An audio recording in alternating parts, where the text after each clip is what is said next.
shot her. She's the one who shot her. She's the one who shot her. Restraining order, but she shot her. The gun in the car. September 8th, Romeca Meeks shot in the face at her son's school. Quadaja Holly Johnson, the alleged shooter, released without charges. Chicago demands justice. Then an eyewitness surfaces. Now a grand jury holds her fate. But will Holly actually face trial? And if she does, can prosecutors win? And the answer isn't what you think. Welcome to Viral Crime Psychology. To my loyal subscribers, I pray your families remain safe and protected wherever they are. If you're new here, please subscribe and turn on the notification bell. Here we bring you the untold details of true crime cases, the facts others leave behind, and the truths that deserve to be heard. Today we dissect the shooting that shocked Chicago and get a legal expert's brutal prediction on how this ends. First, we told the story of the tragedy. Then, the eyewitness testimony that changed everything. Now, the grand jury is deciding if Quadaja Holly Johnson will be indicted. But indictment is just the beginning. What happens in court is an entirely different battle.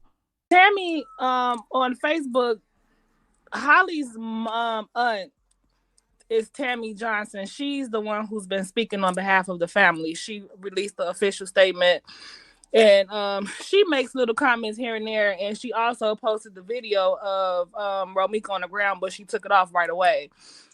She stated in one of her posts that yes, she's seeing the grand jury. She's been seeing the grand jury. That's the reason why the family's been downtown protesting. Now, Vera, let's ask a question. You said she's been seeing a grand jury since last week. Yes. How many times? So I can't speak on that. I don't know that, but I do know that she's before the grand jury. It's a process. So we're not going to know what's going on until a decision has been made. God, but Holly been telling us what's going on. So why she stopped now? Yeah, so if you guys are not aware of Romeca Johnson, you guys can go to her page because again, that's the sister of Holly's mom. Yeah, we know we shouldn't go to her page, but I'm talking to you, Vera. You trying to promote her page? No. I'm not. I know you working with Holly. Hell. Oh no, I'm Romeca. I am not. No, you over here promoting that girl page. I'm playing with you. I'm playing with you, Vera. I was gonna say, like, this is not real. Like, are you trying to create? I'm like, no, I am not doing that. Vera, I play all day. But I also want to say this, and then I'll let someone else speak. I was talking to my husband, and I said, it's pretty strange how when you're in an intense situation like that, and I've been in intense situations, and it's like if Romeca was an imminent threat to this girl. You know, like on the scene, she wasn't worked up at all. And I'm just looking at her body language. And it's like when the people are asking, like, you know, and saying things to her first response is she's going straight to paperwork. Oh, I have this and I have that. She didn't defend herself by saying like, oh, well, I didn't know what to do. She ran up. She was trying to hurt my baby. Or, you know, I didn't know. I didn't have a choice. Her reaction was like, yeah, whatever. She came off like a police officer. That's why. Yeah, like she had no sense. It was like I didn't know what to do. She was coming towards my baby. I didn't have a choice. You guys, like nothing. She was just like, I have my CC. I have my carry to conceal. I have a restraining order. It's like, how do you throw out paperwork and you're not even talking about what's happening at hand right here? Well, I don't know. But do you think that may help her in her case? Because if she starts spitting out a whole bunch of stuff, because that wouldn't help her. My husband is a defense attorney, and my husband was telling me, and that's the reason why I wanted to call in and make some comments because I just couldn't hold it anymore. It's like she let it out. She shot 4 shots, right? 3 or 4 shots. Am I correct? 3. She shot 3 shots to this young lady, so she has to explain every shot that was shot. And every bullet that was shot, she has to explain that. Like, how are you going to explain the other 2 bullets? Okay, so let's just give you the benefit of the doubt. Let's just say that, hey, okay, I was scared, so I shot her. So you shot her, and then what? The second time, so was she still coming towards you for you to have to shoot her again? And then was she still moving for you to have to shoot her again? So Holly people are saying like there's so much speculation on the internet. The internet is terrible. But when you erase all of those layers and you go back to the basic and go back to the beginning of the original video, they're gonna I believe in my heart that Holly's gonna be charged. I said a lot, like everybody keeps talking about the law. Yeah, the law protects you from certain things. But my thing is like, what about your moral character? You know what I mean? Like, okay, let's just say you do get away with it on paper. But what about your heart? And then your family is out here portraying like you guys are a God-fearing family. You know, like when does that go into place? Well, Bear, I can answer that one. Gigi. Go ahead. Okay, which one is it? Let's role play. You know how Vera, you know how these niggas are. Hell. Vera. I'm here. All the niggas in church. Hell. I know. You haven't heard about what's going on with these pastors, Vera? I hear it. I know. And they still get their ass on the pulpit every day and preach. And they do. But you're talking this is somebody. I mean, it really frustrates me. And these are people's souls. I mean, yes. And that's what I'm saying. They don't give a damn, Vera. I don't know where you've been at. These niggas don't care. So basically, saying they false prophets. You know that's what it is. You know it's a lot of hypocrisy. And then black people everywhere. It's in the government. It's in the church. Y'all be acting like and it starts from the pulpit if you're talking about a church. But it's in your relationships. It's in your marriages. That's true. It's everywhere. It's in your family. That's true. It's just so sad. It's so I guess we want to save the world and it ain't happening. Well, God in the Bible didn't say the world was gonna get saved no way. That part. So I don't know what you on. Right. You better save yourself. The best thing for her to do at this point is to basically take whatever plea they offer her, because if they gotta take that to trial, that's not gonna be good, because prosecutors, they don't like to take stuff to trial. They don't. Oh yeah, that's if they gotta take it to trial. Oh, listen, they going for everything. If they gotta take it to trial, it's not her against Romeca anymore. It's her against. It's the state versus her. It's gonna be the state versus her. And like I said, they're going for intent. They want to know what was the intent, what was the motivation. Every question that you guys are asking, these are the questions that they're gonna be asking. They're not gonna ask it the same way. They're gonna play around with it. But she's in that legal fire right now.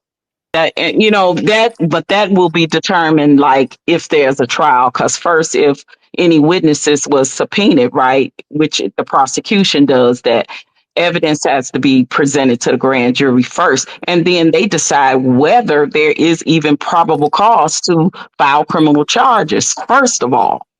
And then witnesses are subpoenaed, you know, with legal documents to appear to provide their testimony and things of that nature. And once they do that and receive subpoena, if you have somebody, just say for instance, like what's his name, like Los, right? They can subpoena him, but he can plead the fifth, guys, and not, you know, because it'll be self-incriminating. So if they subpoena Los and he pleads the fifth, that means he don't want to incriminate himself. So the test, you know what I mean? To incriminate himself in the crime. You understand? And then the grand jury, that whole thing is secrecy when the proceedings start as far as the grand jury. But then any witnesses that was subpoenaed, they are allowed at the grand jury, which is kept in secret, to speak freely before the grand jury. Ain't nobody gonna be there but the prosecution, the witness, the court reporter. That's it. The attorney can be there, but a witness cannot. They can only consult with their attorney outside of the grand jury. The attorneys are not there. I just named to you who's all gonna be there. They have a right to their attorney, but they can't speak with them in the grand jury. So that's kind of how that process go. And if they, I'm sorry. I said, no, they can't.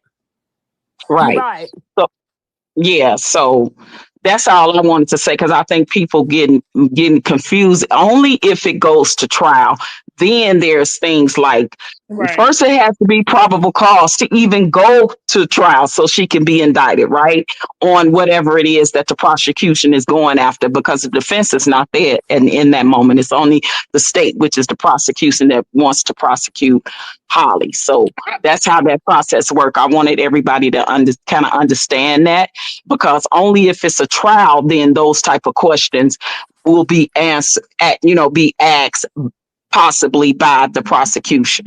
Right. Well, check this out. If he invoke his United States Fifth Amendment right? Y'all have to look into Chicago, Illinois, wherever they was at. Y'all have to look into the hearsay, the rules about the hearsay, because you do know that if they got the hearsay rules, they could take whatever statement that the witnesses gave that day, they can use that without them even coming to court. You just have to know what the rules are regarding hearsay. So if somebody want to invoke their United States Fifth Amendment right, or they don't want to show up to get on the stand, they can still use that statement. Yeah, but if they fail to comply with the grand jury subpoena, they also can be held in contempt of court and face fines and jail time as well. They're definitely going to do that. They're definitely going to issue a warrant for their arrest. For that contempt of court, absolutely. That's what I was telling you, Gigi. They did to me. Cause don't nobody go in there. Her family not gonna be in that courtroom. Your lawyer can come in there, but they can't talk. They can't say this, do this. It's not even that type of party. No, baby. The attorney cannot be present in the grand jury room. Not in the grand jury room while the proceedings is going. They only they like on breaks or whatever, or if the witness say I need to consult with my lawyer, then that is outside the room before answering any questions. This is prior to answering questions if they need to consult with their attorney. The attorney can't even be in there. They're doing. I believe that they're going to present a good case to the grand jury for this to go to trial. I believe that. If they took it to the grand jury, more likely they are. Yes. They got something. They got something. Yeah. Right, because the witnesses, the witnesses have to be, simply to provide information relevant to the case.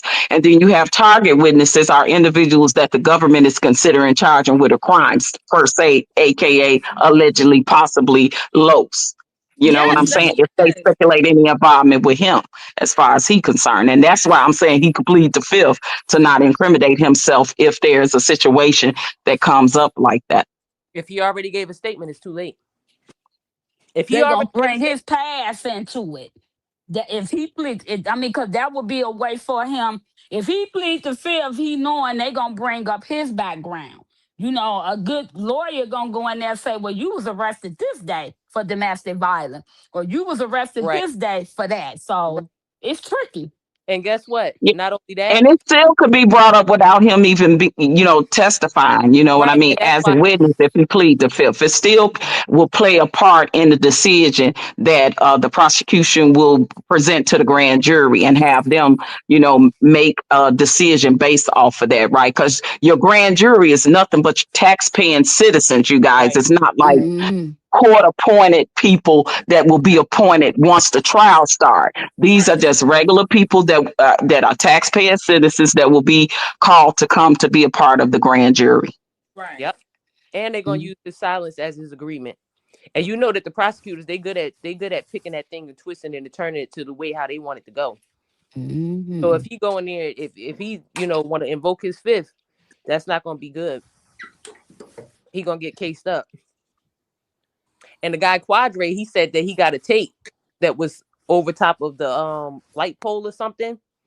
And what I was saying was, if he got this tape, that means that the police got the tape, because there's no way he could say that he got the tape and the police don't have the tape. Because if he got the tape and the police don't have the tape, they're gonna charge him. Girl, he didn't get that from no damn light pole. He didn't get that from no light pole. If he got a video, somebody gave him them videos. He said he got that video. He said he got the video from the light pole or across the street at the building or something. And he said he think that the Chicago PD sent it to him. But my thing is, if they don't have that video and he do, he gonna get cased. Thank you for watching. Don't forget to subscribe and turn on notifications so you never miss an update. Remember this. Romeca Meeks lost her life doing the most routine thing a mother does, dropping her son at school. Evil doesn't announce itself. Danger doesn't wait for the right moment. And justice? It only comes when people demand it, document it, and fight for it. To everyone watching, stay alert, stay protected, and never take your safety or your voice for granted. I'll see you in the next one.